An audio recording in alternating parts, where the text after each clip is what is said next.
Hello student, তোমরা কেমন আছো? আশা করি তোমরা সকলেই ভালো আছো।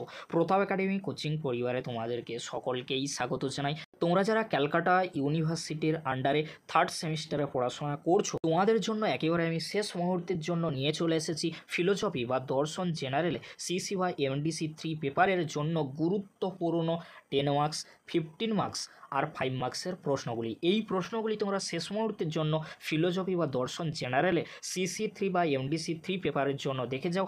অবশ্যই তোমরা এখান থেকে সমস্ত প্রশ্ন পরীক্ষায় কমন পেয়ে যাবে। চলো বেশি দেরি করব না, আজকের আমরা দেখে নেব ফিলোসফি বা দর্শন জেনারেলে সিসি 3 বা এমডিসি 3 ওয়েস্টার্ন লজিক অর্থাৎ পাশ্চাত্য যুক্তিবিদ্যা। পাশ্চাত্য যুক্তিবিদ্যা থেকে প্রশ্নগুলি কমন পেতে ভিডিওটি কিন্তু এন্ড পর্যন্ত দেখতেই হবে। চলো গুরুত্বপূর্ণ 15 আর 10 মার্কসের প্রশ্নগুলি আমরা প্রথমে দেখে নিই। ফার্স্ট প্রশ্ন, বচনের বিরোধিতা বলতে কি বোঝো?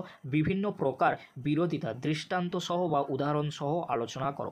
উদাহরণ সহ এর প্রকারভেদগুলিও কিন্তু আসতে পারে, অর্থাৎ প্রশ্নটি কিন্তু ঘুরিয়ে আসতে পারে।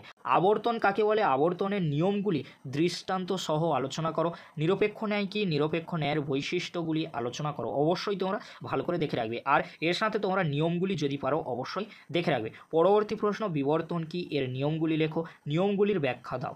মিলের অন্যই ব্যতিরেকি বা মিশ্র বা সংযুক্ত পদ্ধতিটি আলোচনা করো। দৃষ্টান্তের সাহায্যে মিলের অন্যই পদ্ধতিটি ব্যাখ্যা করো। অনপেক্ষক বচনের বুলিও ব্যাখ্যা ও এর বিরোধ চতুষ্কোণের ওপর প্রভাব আলোচনা করো। পরবর্তী প্রশ্ন, দৃষ্টান্তের সাহায্যে মিলের সহ পরিবর্তন পদ্ধতিটি ব্যাখ্যা করো। অর্থাৎ তোমাদেরকে বলে রাখি, মিলের যে পদ্ধতিগুলি রয়েছে পাঁচটি পদ্ধতি তোমরা ভালো করে রেডি করে যাবে। অবরোহ যুক্তি বলতে কী বোঝো? অবরোহ যুক্তির বৈশিষ্ট্যগুলি আলোচনা করো। উদাহরণ অবশ্যই তোমরা দেখে যাবে।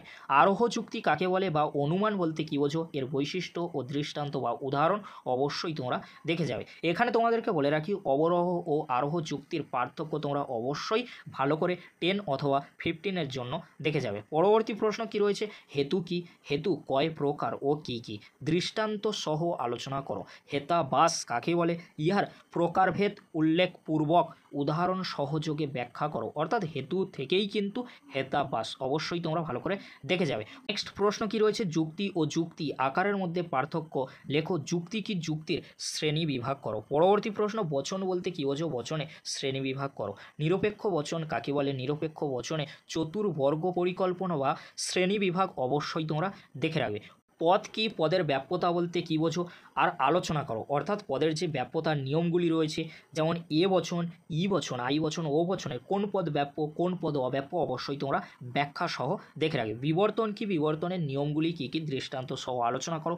বস্তুগত বিবর্তন কাকে বলে? বস্তুগত বিবর্তনকে কি প্রকৃত বিবর্তন বলা যায়? সমবিবর্তনের সংজ্ঞা দাও। সমবিবর্তনের নিয়মগুলি দৃষ্টান্ত সহ আলোচনা করো। নেক্সট প্রশ্ন কি রয়েছে? প্রমাণ করো যে বচন প্রথম সংস্থানের কোনো আশ্রয় বাক্যে হতে পারে না।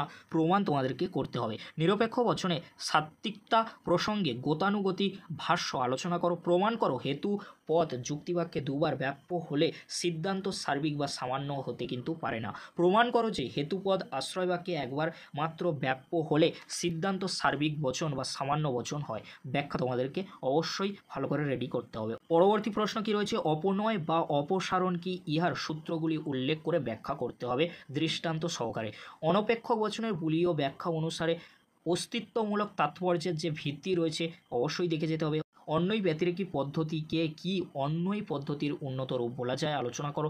মিল প্রণীত পরিশেষ পদ্ধতিটি ব্যাখ্যা করো। অর্থাৎ তোমাদেরকে বলে রাখি, মিলের যে পদ্ধতিগুলি রয়েছে অন্যই পদ্ধতি, অন্যই ব্যতিরেকি পদ্ধতি, শুধু ব্যতিরেকি পদ্ধতি, সহ পরিবর্তন আর পরিশেষ পদ্ধতি, এই পদ্ধতিগুলি তোমাদেরকে ভালো করে শেষ মুহূর্তের জন্য দেখে যেতে হবে। এবারে তোমাদেরকে বলে রাখি 5 মার্কসের জন্য গুরুত্বপূর্ণ প্রশ্নগুলি তোমরা কোন প্রশ্নগুলি রেডি করো। যে প্রশ্নগুলি করলে অবশ্যই তোমরা এখান থেকে সমস্ত 5 মার্কসের প্রশ্নগুলি কমন পেতে পারো। যুক্তিবিদ্যা কি? অর্থাৎ লজিক, লজিক শব্দটি কোথা থেকে এসেছে? যুক্তি কি? দৃষ্টান্ত সহ যুক্তি সম্পর্কে আলোচনা করো। যুক্তি কি? যুক্তি গঠন বা অবয়ব বলতে কী বোঝো? অবশ্যই তোমরা দেখে রাখবে। টিকা লেখো। অব্যাপ্য হেতুদোষ, অবৈধ সাধ্যদোষ, অবৈধ পক্ষদোষ তোমরা কিন্তু দেখে রাখবে। আর যে 4টি সংস্থান রয়েছে নিরপেক্ষ ন্যায়, 4টি সংস্থান দৃষ্টান্ত সহ চিত্র সহ তোমরা দেখে রাখবে।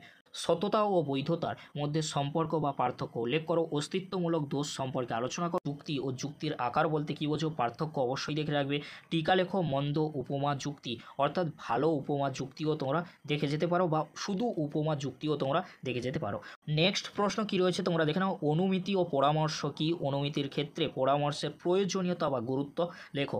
অসম বিরোধিতা কি? প্রকৃত বিরোধিতা। এখানে তোমাদেরকে বলে রাখি, চারটি যে বিরোধিতা রয়েছে, অধীন বিপরীত বিরোধিতা রয়েছে, শুধু বিপরীত বিরোধিতা রয়েছে, এছাড়াও যে বিরুদ্ধ বিরোধিতা, অসম বিরোধিতা, এগুলি তোমরা অবশ্যই ভালো করে উদাহরণ সহ সংজ্ঞা দেখে রাখবে। ও বচনের আবর্তন কেন বৈধ নয় বা সম্ভব নয়, এছাড়াও তোমরা এ বচনের সরল আবর্তন সম্ভব নয় কেন, এগুলি কিন্তু দেখে যাবে। নিরপেক্ষ বচনের সাত্ত্বিক ব্যঞ্জনা বা অস্তিত্বমূলক তাৎপর্য বলতে কী বোঝায়? পদের ব্যাপ্যতা বলতে কী বোঝো?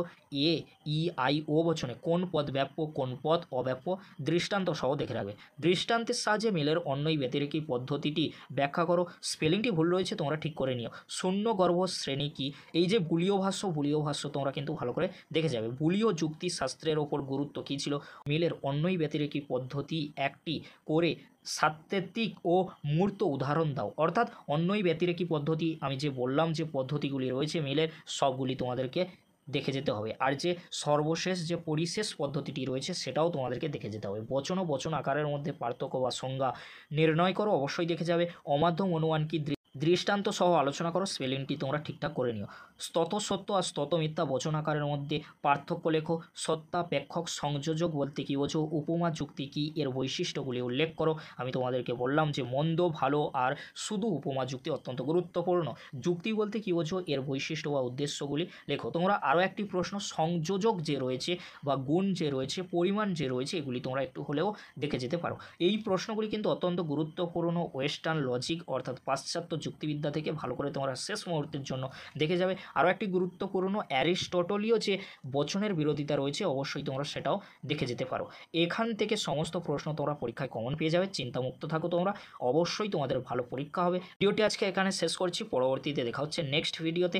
সবাইকে জানাই আমাদের চ্যানেলের পক্ষ থেকে বেস্ট অফ লাক।